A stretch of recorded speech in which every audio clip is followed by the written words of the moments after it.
नमस्कार मित्रों। आज के वीडियो में हम पढ़ेंगे प्रेमचंद के उपन्यास गोदान का अगला भाग। गोबर जब अकेला गाय को हाँकता हुआ चला तो ऐसा लगता था मानो स्वर्ग से गिर पड़ा है। जेठ की उदास और गर्म संध्या सैमरी की सड़कों और गलियों में पानी के छिड़काव से शीतल और प्रसन्न हो रही थी। मंडप के चारों तरफ फूलों और पौधों के गमले सजा दिए गए थे और बिजली के पंखे चल रहे थे। राय साहब अपने कारखाने में बिजली बनवा लेते थे। उनके सिपाही पीली वर्दियां डाटे, नीले साफे बांधे जनता पर रौब जमाते फिरते थे। नौकर उजले कुर्ते पहने और केसरिया पाग बांधे मेहमानों और मुखियों का आदर सत्कार कर रहे थे। उसी वक्त एक मोटर सिंह द्वार के सामने आकर रुकी और उसमें से 3 महानुभाव उतरे। वह जो खद्दर का कुर्ता और चप्पल पहने हुए हैं, उनका नाम पंडित ओंकार नाथ है। आप दैनिक पत्र बिजली के यशस्वी संपादक हैं, जिन्हें देश चिंता ने घुला डाला है। दूसरे महाशय जो कोट पैंट में हैं, वे हैं तो वकील, पर वकालत न चलने के कारण एक बीमा कंपनी की दलाली करते हैं और ताल्लुकेदारों को महाजनों और बैंकों से कर्ज दिलाने में वकालत से कहीं ज़्यादा कमाई करते हैं। इनका नाम है श्याम बिहारी तनखा। और तीसरे सज्जन जो रेशमी अचकन और तंग पाजामा पहने हुए हैं, मिस्टर बी मेहता, यूनिवर्सिटी में दर्शन शास्त्र के अध्यापक हैं। ये तीनों सज्जन राय साहब के सहपाठियों में हैं और शगुन के उत्सव में निमंत्रित हुए हैं। इस उपन्यास को अच्छे से समझने के लिए इन तीनों का परिचय आपको याद रखना है। आज सारे इलाके के आसामी आएंगे और शगुन के रुपए भेंट करेंगे। रात को धनुष यज्ञ होगा और मेहमानों की दावत होगी। होरी ने 5 रुपए शगुन के दे दिए हैं और एक गुलाबी मिर्जई पहने, गुलाबी पगड़ी बांधे, घुटने तक कछनी काछे, हाथ में खुरपी लिए और मुख पर पाउडर लगवाए राजा जनक का माली बन गया है। ये बात इंपॉर्टेंट हो जाती है कि होरी ने वहाँ अपने लिए कौन सी भूमिका चुनी, तो उसका आंसर रहेगा राजा जनक के माली की। और गरुड़ से इतना फूल उठा है मानो यह सारा उत्सव उसी के पुरुषार्थ से हो रहा है। राय साहब ने मेहमानों का स्वागत किया। दोहरे बदन के ऊंचे आदमी थे, गठा हुआ शरीर, तेजस्वी चेहरा, ऊंचा माथा, गोरा रंग जिस पर शरबती रेशमी चादर खूब खिल रही थी। पंडित ओंकारनाथ ने पूछा, अब की कौन सा नाटक खेलने का विचार है? मेरे रस की तो यहाँ वही वस्तु है। राय साहब ने तीनों सज्जनों को अपनी रावटी के सामने कुर्सियों पर बैठाते हुए कहा, पहले तो धनुष यज्ञ होगा, उसके बाद एक प्रहसन। नाटक कोई अच्छा ना मिला, कोई तो इतना लंबा कि शायद 5 घंटों में भी खत्म ना हो, और कोई इतना क्लिष्ट कि शायद यहाँ एक व्यक्ति भी उसका अर्थ न समझे। आखिर मैंने स्वयं एक प्रहसन लिख डाला जो 2 घंटों में पूरा हो जाएगा। ओंकारनाथ को राय साहब की रचना शक्ति में बहुत संदेह था। उनका ख्याल था कि प्रतिभा तो गरीबी ही में चमकती है, दीपक की भांति, जो अंधेरे ही में अपना प्रकाश दिखाता है। उपेक्षा के साथ, जिसे छिपाने की भी उन्होंने चेष्टा नहीं की, पंडित ओंकारनाथ ने मुंह फेर लिया। मिस्टर तनखा इन बेमतलब की बातों में न पड़ना चाहते थे, फिर भी राय साहब को दिखा देना चाहते थे कि इस विषय में उन्हें कुछ बोलने का अधिकार है। बोले, नाटक कोई भी अच्छा हो सकता है अगर उसके अभिनेता अच्छे हों।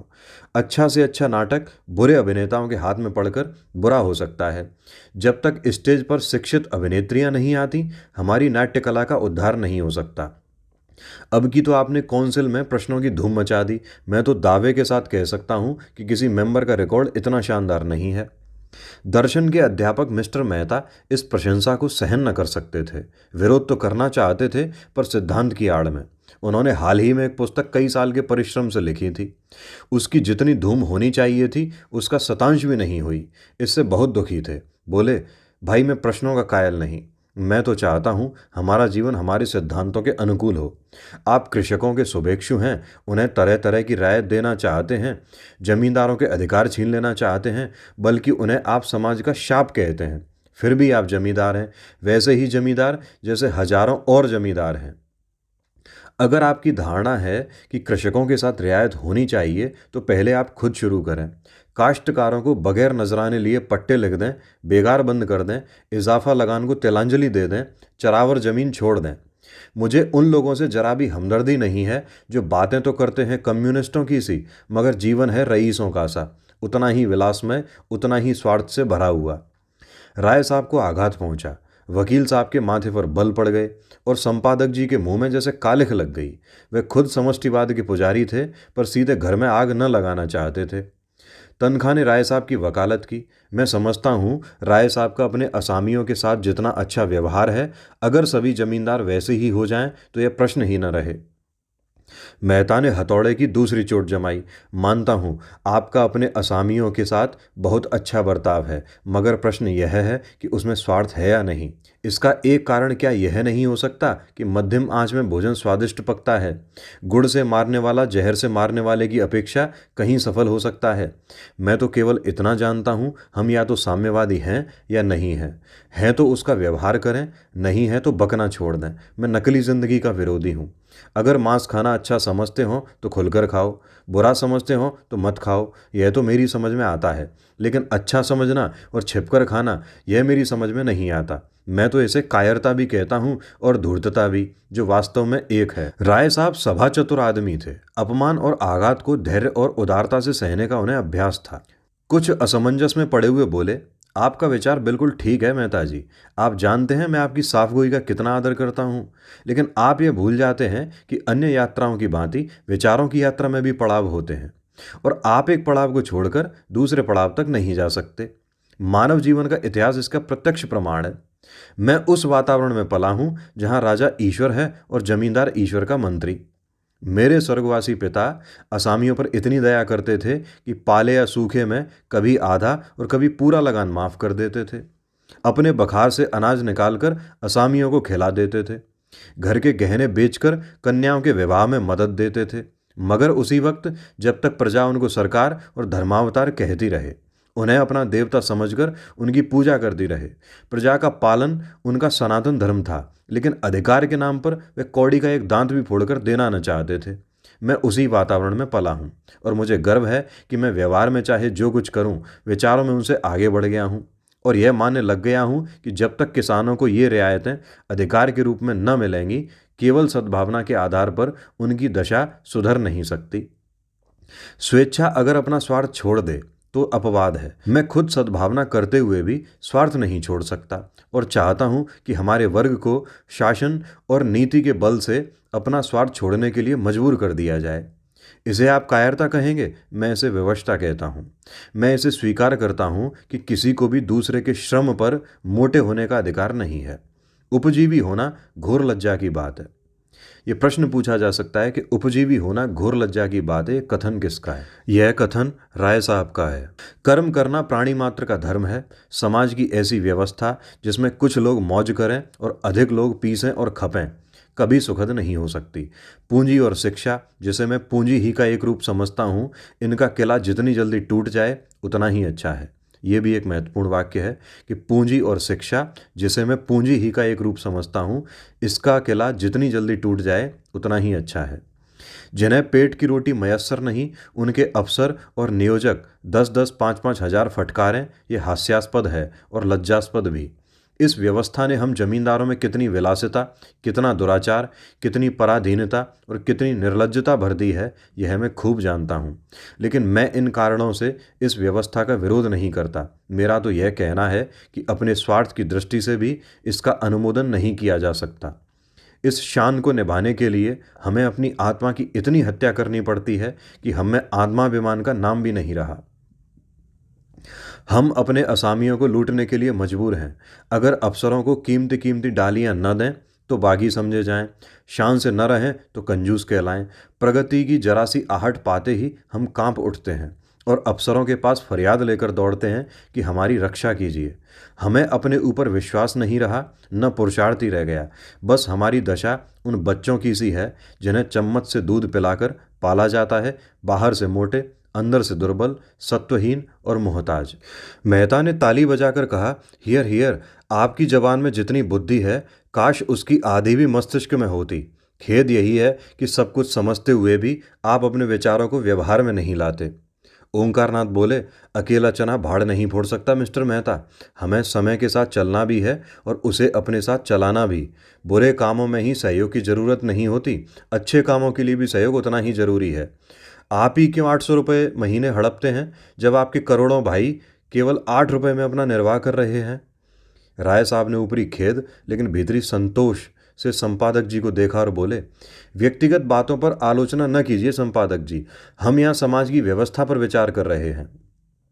मिस्टर मेहता उसी ठंडे मन से बोले, नहीं नहीं, मैं उसे बुरा नहीं समझता। समाज व्यक्ति ही से तो बनता है और व्यक्ति को भूलकर हम किसी व्यवस्था पर विचार नहीं कर सकते। मैं इसलिए इतना वेतन लेता हूँ कि मेरा इस व्यवस्था पर विश्वास नहीं है। संपादक जी को अचंभा हुआ। अच्छा, तो आप वर्तमान व्यवस्था के समर्थक हैं? मैं इस सिद्धांत का समर्थक हूँ कि संसार में छोटे बड़े हमेशा रहेंगे और उन्हें हमेशा रहना चाहिए। इसे मिटाने की चेष्टा करना मानव जाति के सर्वनाश का कारण होगा। कुश्ती का जोड़ बदल गया। राय साहब किनारे खड़े हो गए। संपादक जी मैदान में उतरे। आप इस 20वीं शताब्दी में भी ऊंच नीच का भेद मानते हैं? जी हाँ, मानता हूँ और बड़े जोरों से मानता हूँ। जिस मत के आप समर्थक हैं वह भी तो कोई नई चीज़ नहीं है। जब से मनुष्य में ममत्व का विकास हुआ तभी उस मत का जन्म हुआ। बुद्ध और प्लेटो और ईसा सभी समाज में समता के प्रवर्तक थे। यूनानी और रोमन और सीरियाई सभी सभ्यताओं ने उसकी परीक्षा की, पर अप्राकृतिक होने के कारण वह स्थायी न बन सकी। आपकी बातें सुनकर मुझे आश्चर्य हो रहा है। आश्चर्य अज्ञान का दूसरा नाम है।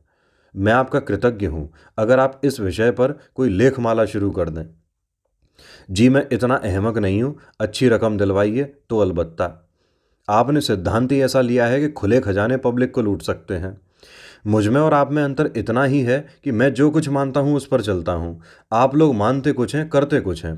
धन को आप किसी अन्याय से बराबर फैला सकते हैं, लेकिन बुद्धि को, चरित्र को और रूप को, प्रतिभा को और बल को बराबर फैलाना तो आपकी शक्ति के बाहर है। छोटे बड़े का भेद केवल धन ही से तो नहीं होता। मैंने बड़े बड़े धन कुबेरों को भिक्षुकों के सामने घुटने टेकते देखा है, और आपने भी देखा होगा। रूप के चौखट पर बड़े बड़े महीप नाक रगड़ते हैं। क्या यह सामाजिक विषमता नहीं है? आप रूस की मिसाल देंगे, वहाँ इसके सिवाय और क्या है कि मिल के मालिक ने राज कर्मचारी का रूप ले लिया है। बुद्धि तब भी राज करती थी और अब भी करती है और हमेशा करेगी। तश्तरी में पान आ गए। राय साहब ने मेहमानों को पान और इलायची देते हुए कहा, बुद्धि अगर स्वार्थ से मुक्त हो तो हमें उसकी प्रभुता मानने में कोई आपत्ति नहीं। समाजवाद का यही आदर्श है। हम साधु महात्माओं के सामने इसीलिए सिर झुकाते हैं कि उनमें त्याग का बल है। इसी तरह हम बुद्धि के हाथ में अधिकार भी देना चाहते हैं, सम्मान भी, नेतृत्व भी, लेकिन संपत्ति किसी तरह नहीं। बुद्धि का अधिकार और सम्मान व्यक्ति के साथ चला जाता है, लेकिन उसकी संपत्ति विष बोने के लिए उसके बाद और भी प्रबल हो जाती है। बुद्धि के बगैर किसी समाज का संचालन नहीं हो सकता। हम केवल इस बिच्छू का डंक तोड़ देना चाहते हैं। दूसरी मोटर आ पहुंची और मिस्टर खन्ना उतरे, जो एक बैंक के मैनेजर और शक्कर मिल के मैनेजिंग डायरेक्टर हैं। दो देवियां भी उनके साथ थीं। राय साहब ने दोनों देवियों को उतारा।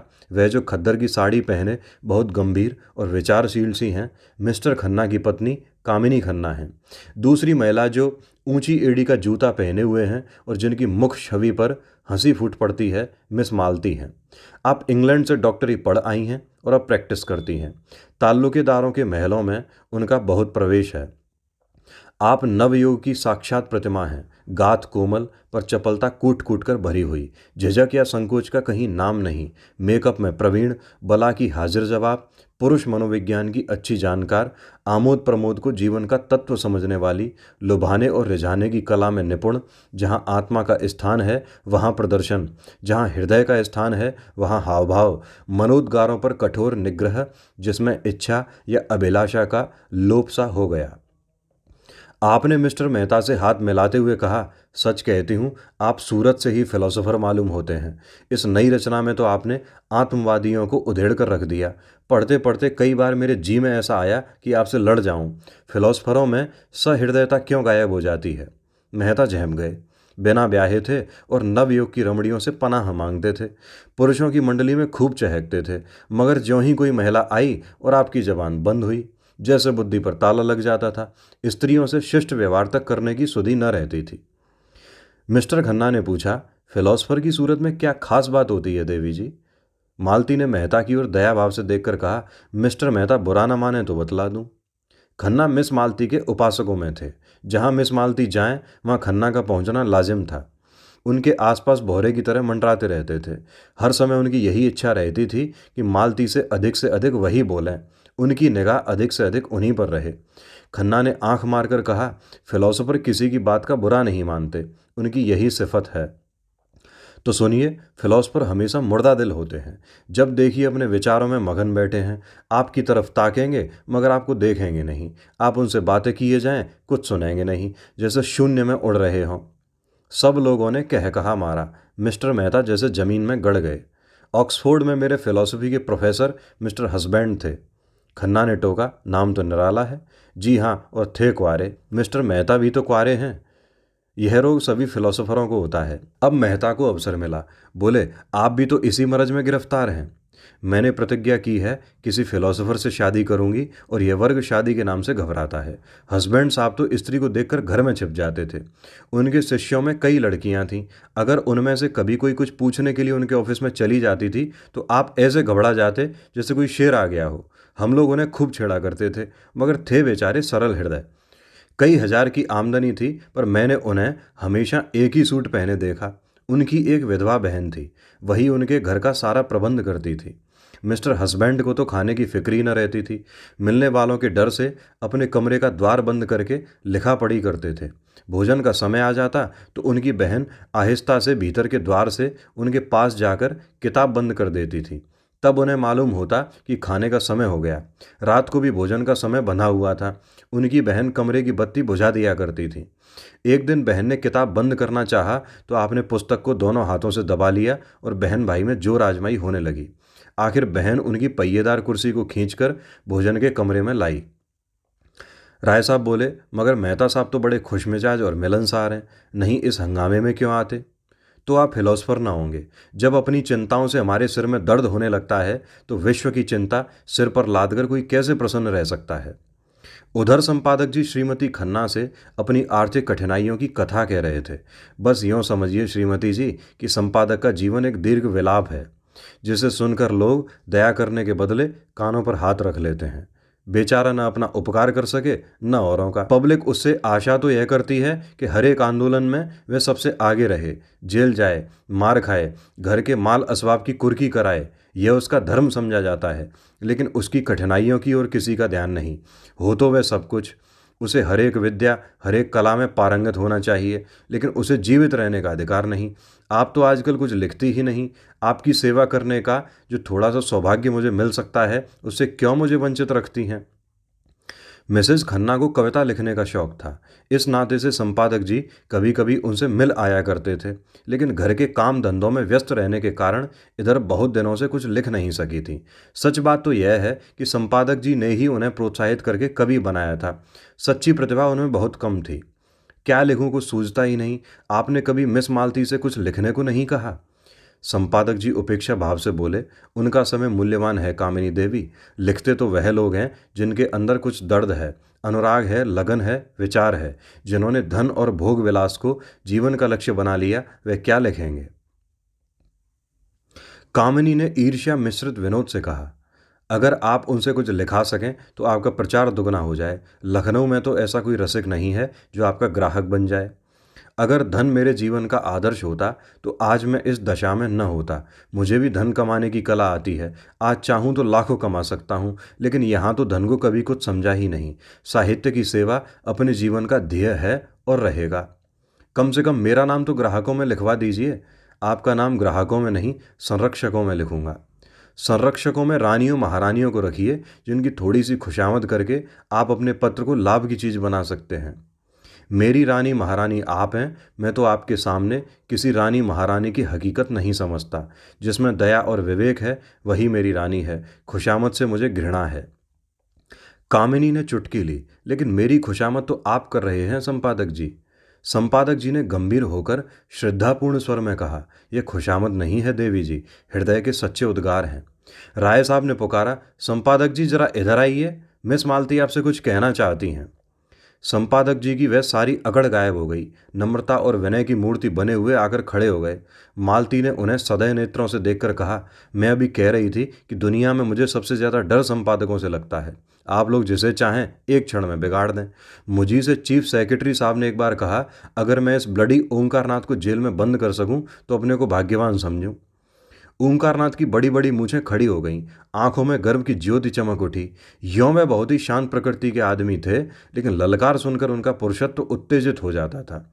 दृढ़ता भरे स्वर में बोले, इस कृपा के लिए आपका कृतज्ञ हूँ। उस बज्म सभा में अपना जिक्र तो आता है, चाहे किसी तरह आए। आप सेक्रेटरी महोदय से कह दीजिएगा कि ओंकारनाथ उन आदमियों में नहीं है जो इन धमकियों से डर जाए। उसकी कलम उसी वक्त विश्राम लेगी जब उसकी जीवन यात्रा समाप्त हो जाएगी। उसने अनीति और स्वेच्छाचार को जड़ से खोदकर फेंक देने का जिम्मा लिया है। मिस मालती ने और उकसाया, मगर मेरी समझ में आपकी यह नीति नहीं आती कि जब आप मामूली शिष्टाचार से अधिकारियों का सहयोग प्राप्त कर सकते हैं तो क्यों उनसे कन्नी काटते हैं।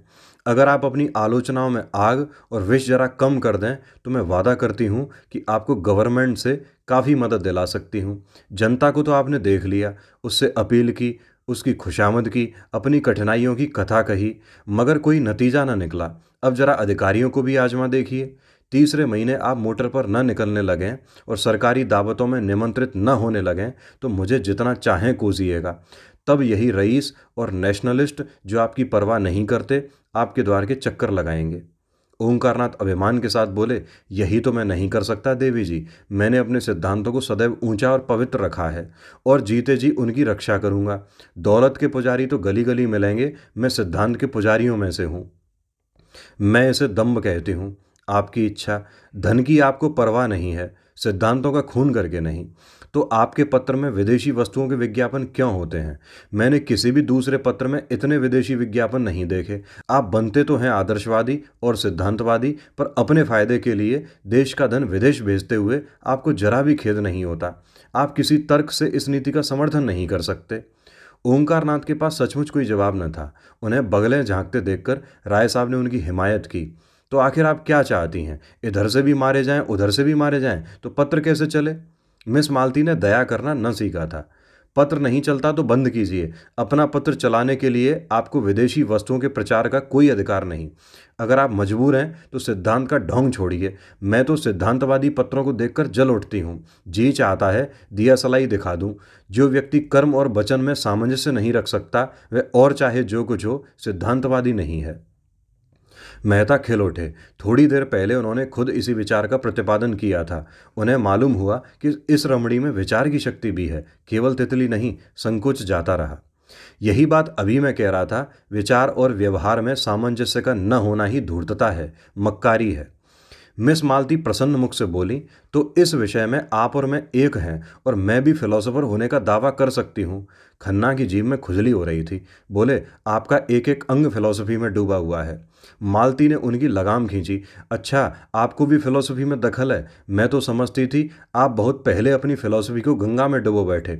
नहीं, आप इतने बैंकों और कंपनियों के डायरेक्टर ना होते। राय साहब ने खन्ना को संभाला। तो क्या आप समझती हैं कि फिलोसोफरों को हमेशा फाके मस्त रहना चाहिए? जी हाँ, फिलोसोफर अगर मुँह पर विजय न पा सके तो फिलोसोफर कैसा? इस लिहाज से तो शायद मिस्टर मेहता भी फिलोसोफर न ठहरें। मेहता ने जैसे आस्तीन चढ़ाकर कहा, मैंने तो कभी यह दावा नहीं किया राय साहब। मैं तो इतना ही जानता हूँ कि जिन औजारों से लोहार काम करता है उन्हीं औजारों से सोनार नहीं करता। क्या आप चाहते हैं आम भी उसी दशा में फूलें फलें जिसमें बबूल या ताड़? मेरे लिए धन केवल उन सुविधाओं का नाम है जिनमें मैं अपना जीवन सार्थक कर सकूं। धन मेरे लिए बढ़ने और फलने फूलने वाली चीज़ नहीं, केवल साधन है। मुझे धन की बिल्कुल इच्छा नहीं। आप वे साधन जुटा दें जिससे मैं अपने जीवन का उपयोग कर सकूं। ओंकारनाथ समष्टिवादी थे। व्यक्ति की इस प्रधानता को कैसे स्वीकार करते? इसी तरह हर एक मजदूर कह सकता है कि उसे काम करने की सुविधाओं के लिए 1000 महीने की ज़रूरत है। अगर आप समझते हैं कि उस मजदूर के बगैर आपका काम नहीं चल सकता तो आपको वे सुविधाएं देनी पड़ेंगी। अगर वही काम दूसरा मजदूर थोड़ी सी मजदूरी में कर दे तो कोई वजह नहीं कि आप पहले मजदूर की खुशामद करें। अगर मजदूरों के हाथ में अधिकार होता तो मजदूरों के लिए स्त्री और शराब भी उतनी ही जरूरी सुविधा हो जाती जितनी फिलोसोफरों के लिए। तो आप विश्वास कीजिए, मैं उनसे ईर्ष्या न करता। जब आपका जीवन सार्थक करने के लिए स्त्री इतनी आवश्यक है तो आप शादी क्यों नहीं कर लेते? मेहता ने निसंकोच भाव से कहा, इसीलिए कि मैं समझता हूँ मुक्त भोग आत्मा के विकास में बाधक नहीं होता। विवाह तो आत्मा को और जीवन को पिंजरे में बंद कर देता है। खन्ना ने इसका समर्थन किया। बंधन और निग्रह पुरानी थ्योरियां हैं, नई थ्योरी है मुक्त भोग। मालती ने चोटी पकड़ी। तो अब मिसेज खन्ना को तलाक के लिए तैयार रहना चाहिए। तलाक का बिल पास तो हो, शायद उसका पहला उपयोग आप ही करेंगे। कामिनी ने मालती की ओर विष भरी आंखों से देखा और मुंह सिकोड़ लिया, मानो कह रही है, खन्ना तुम्हें मुबारक रहें, मुझे परवाह नहीं। मालती ने मेहता की तरफ देखकर कहा, इस विषय में आपके क्या विचार हैं मिस्टर मेहता? मेहता गंभीर हो गए। वह किसी प्रश्न पर अपना मत प्रकट करते थे तो जैसे अपनी सारी आत्मा उसमें डाल देते थे। विवाह को मैं सामाजिक समझौता समझता हूँ और उसे तोड़ने का अधिकार न पुरुष को है न स्त्री को। समझौता करने के पहले आप स्वाधीन हैं, समझौता हो जाने के बाद आपके हाथ कट जाते हैं। तो आप तलाक के विरोधी हैं, क्यों? पक्का। और मुक्त भोग वाला सिद्धांत? वह उनके लिए है जो विवाह नहीं करना चाहते। अपनी आत्मा का संपूर्ण विकास सभी चाहते हैं, फिर विवाह कौन करे और क्यों करे? इसीलिए कि मुक्ति सभी चाहते हैं, पर ऐसे बहुत कम हैं जो लोभ से अपना गला छुड़ा सकें। आप श्रेष्ठ किसे समझते हैं, विवाहित जीवन को या अविवाहित जीवन को? समाज की दृष्टि से विवाहित जीवन को, व्यक्ति की दृष्टि से अविवाहित जीवन को।